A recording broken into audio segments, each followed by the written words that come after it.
Alright, so the device is booted back up. We're going to do a little walkthrough of the operating system here, the software on the device. Again, you can see this is running on the Nextel network. It does have Wi-Fi. You've got your little GPS notification there that your GPS is on, your Bluetooth, message indicators. This is using the Precision theme, which is coming preloaded on all the 4.6 operating systems. And speaking of which, let me go ahead and make a little bit of a disclaimer there. This is an evaluation device, so there may be a few little quirks that you notice in the operating system. Rest assured that these will be fixed. This is not the final operating system that it's shipping with, so anything that you notice on here that might be a little out of place or that might be running a little bit slow, again, this is just an evaluation unit, so there is no need to really freak out about that, thinking that that's how the device is going to run. I assure you that when this device does hit the market, it will be running flawlessly. So I want to jump into the options really quick here. The options, again, for the most part, are the exact same for other BlackBerry devices. If you've played around with the Bold, you may notice some of the changes that have been made in here. Again, you got your About, you got your Advanced options. Under the Advanced options, you will have the ability to do the wireless upgrade. Going back out to the main menu here, the main options menu, you'll notice that the media card has been replaced by memory. So when you go in, if you've played around with any of the current BlackBerries which do have the media card in them, this is the exact same, but you'll also notice that you have a space here that's showing your free space for your application memory, so that's pretty neat. Moving down, password has been brought out of security options. Again, under security options, it probably, from my experiences, a lot of people didn't know how to password protect their BlackBerry. They didn't realize you had to go to security options and then into your general settings. So password's been brought out to the main options list here. Again, that's the standard password. Go in here and you can change your options on that. And then, just as with the other devices, you have your status, you have your spell check, your theme, and your voice dialing, and your Wi-Fi connections. So looking at the device, we'll jump into the messages really fast. The messages, again, just the standard messages on the BlackBerry device. Going into your address book, your contacts, there are no contacts on this BlackBerry. You'll notice now that you also have a lookup feature right in your contact list rather than having to hit the menu key and go up to lookup. And you have the ability to create a new Group Connect list. Now, we'll go ahead and point this out. This Nextel 8350 BlackBerry is the only BlackBerry which will have the ability to do Group Connect. So if you're needing to speak with a large amount of people on your Group Connect at one time, this BlackBerry does have that ability where the 71 series and the 7520s do not. So that's another nice feature that they have added. Going into the calendar, again, is the exact same as the other BlackBerry calendars. Your shortcuts do work. One thing that we did notice is when you bring up the menu, if you go down to the options, nope, wrong key, you have conference call options. So we haven't had a chance to play with this yet, but you can go and you can set up the moderator and the participants and the phone numbers and the access codes. So we'll have to play around a little bit more with that so that we can give you an update exactly how that works. The internet browser, I'm going to skip over really fast. We're going to come back to the internet browser to show you how it does work on the Wi-Fi network. The media, go ahead and jump in here for, really quick. This is the exact same setup as what the Bold has, so you'll notice it's got a sleek look. You've got your music, videos, ringtones, pictures, and your voice notes.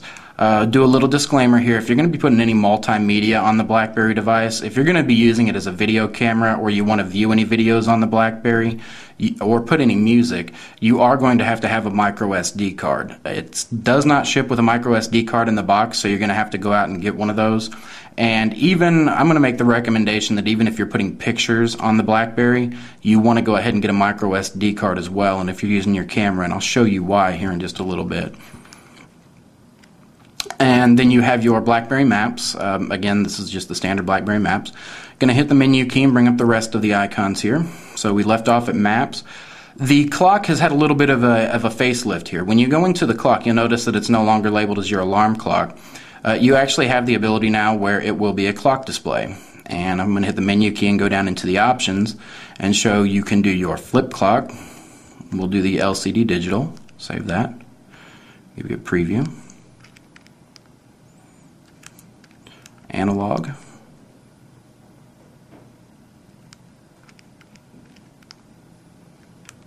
and just your standard digital. Another thing that you notice here is in the you do have the ability to set your alarm, so you can set the alarm clock.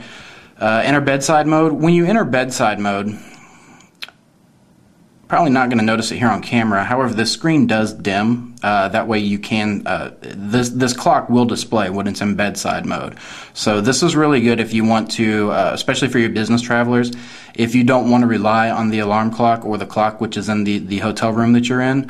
Again, you can set this on the side of the bed. You can set it on your nightstand, and it will work as a clock throughout the night as well.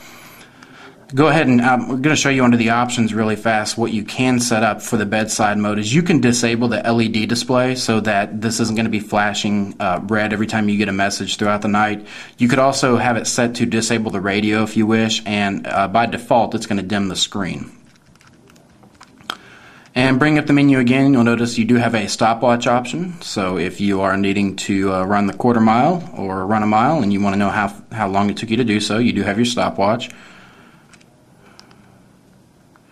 And you also do have a timer. So if you want to set a timer, if you're putting a pizza in the oven and you want to set a timer for 15 minutes so that you can come back and check on it, you do have that ability as well. So those are a few nice features. The one thing that they have done with the new 4.6 operating system, and we may start a petition in order to get this back, with your home screen shortcuts, and those of you who aren't aware of what the home screen shortcuts are, that's allowing you, if you hit A, to instantly go into your address book, B, to instantly get you into your browser. R used to be for alarm clock, but you'll notice now when I'm pressing R, it does not bring that up. So again, those of you who have been using the alarm clock function in the past and you're used to using your shortcut keys and you're hitting R, that shortcut is gone. So you may want to move that clock up to one of your main icons that appear on the home screen so that you have easy access to it. Next on the list is the camera. Again, 2 megapixel camera. You're going to notice here, I was speaking earlier, your ability to turn the flash on and off. You'll notice right now the flash is on automatic. If I hit the space bar, now the flash is off. If I hit the space bar again, now the flash will be on at all times. And then now it's set back to automatic. Your viewfinder, you do have the ability, you can hit your menu key, you can put it in full screen mode so that your viewfinder is in full screen when you're taking a picture. And I'm going to jump into the options really quick and show you why. You notice that I had told you that you need to get a micro SD card, and here's the reason why. As you can see, by default, the picture size on the BlackBerry is going to be 1600 by 1200. That is very large for a mobile image. It's very large for an image, period. An average picture that is this size is going to take about, we'll say right around 200 kilobytes worth of space. Even though they have upped the memory on the BlackBerry 8350 to 128 megabytes, you can imagine that if you start taking a lot of pictures that are in the large picture size, it is going to fill up your memory quite quick. So go ahead and get yourself a media card and have your pictures saved to that. Again, you have your picture quality. You can go super fine, you can go fine or normal. Your viewfinder mode, however you want to set that by default. The color effect, you can go normal, black and white. Another option that you have is the geotagging. This will work really good in instances where you need to take a picture and you need to know where that picture was taken. This might be good for insurance adjusters if you're having to go out on site and take a picture of a car crash, or for realtors if you're out and about and you're with a client and you want to take some pictures of some houses and you want to remember where those were later. This is where you have that ability so that you can go back into the office, or you can upload this to like a Flickr account and it will have the geotagging coordinates on it and show you exactly in an application such as Google Maps where that picture was taken.